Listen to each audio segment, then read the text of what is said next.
બિહાર, મિઝોરમ અને આસામમાં વરસાદની તારાજી, વધુ 18ના મોત. બિહારના સિવાન જિલ્લામાં ભારે વરસાદ અને કરા પડવાને 7 લોકોના મોત થયા છે તેમ ડિઝાસ્ટર મેનેજમેન્ટ ડિપાર્ટમેન્ટે એક નિવેદનમાં જણાવ્યું છે. વરસાદ અને કરાને કારણે અનેક મકાનોને નુકસાન થયું છે અને અનેક વૃક્ષો ધરાશાયી થયા છે. નિવેદન અનુસાર સિવાન જિલ્લાના બરહારિયા, બસંતપુર, લકરી, નબીગંજ અને ગૌરૈયા કોઠી વિસ્તારમાં ભારે વરસાદને કરા પડ્યા હતા, જેના કારણે 7 લોકોના મોત થયા છે. ડીએમડીએ જિલ્લા વહીવટી તંત્રને મૃતકોના પરિવારજનોને નિયમ અનુસાર તાત્કાલિક વળતર મળે તે સુનિશ્ચિત કરવા જણાવ્યું છે. આસામમાં ભીષણ પૂરે વધુ 8 લોકોનો ભોગ લીધો છે. બીજી તરફ મિઝોરમમાં છેલ્લા 10 દિવસોમાં પડેલા ભારે વરસાદને કારણે આવેલા ભૂસ્ખલન, મકાનો તૂટવા અને વરસાદ આધારિત અન્ય ઘટનાઓને કારણે 5 લોકોના મોત થયા છે તેમ રાજ્યના ડિઝાસ્ટર મેનેજમેન્ટ એન્ડ રિહેબિલિટેશન ડિપાર્ટમેન્ટે એક નિવેદનમાં જણાવ્યું છે. ભૂસ્ખલન અને પૂરને કારણે મકાનો અને દિવાલો તૂટી પડવાને કારણે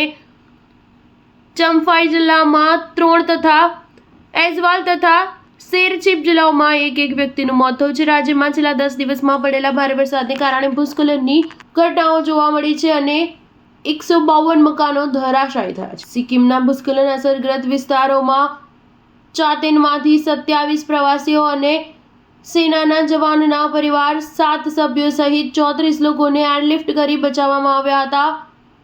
MI-17V5 હેલિકોપ્ટરોની મદદથી આ લોકોને બચાવવામાં આવ્યા હતા. મણિપુરમાં પૂરની સ્થિતિ વધુ ભયાનક બની રહી છે. પૂરથી અસરગ્રસ્ત લોકોની સંખ્યા વધીને 1.64 લાખ થઈ ગઈ છે.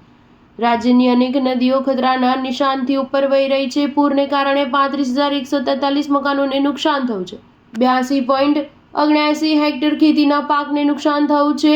3,917 લોકોને બચાવવામાં આવ્યા છે અને 77 રિલીફ કેમ્પની રચના કરવામાં આવી છે. ઉત્તરાખંડમાં વાતાવરણમાં ફેરફાર થયો છે અને ઊંચાઈવાળા વિસ્તારોમાં બરફવર્ષા શરૂ થઈ ગઈ છે. ઉત્તરાખંડના 4 ધામ ગંગોત્રી, યમુનોત્રી, કેદારનાથ અને બદ્રીનાથ તથા હેમકુંડ સાહિબમાં બરફવર્ષા થઈ છે. સ્ટાર ન્યૂઝ 7 હંમેશા સચ્ચાઈની સાથે.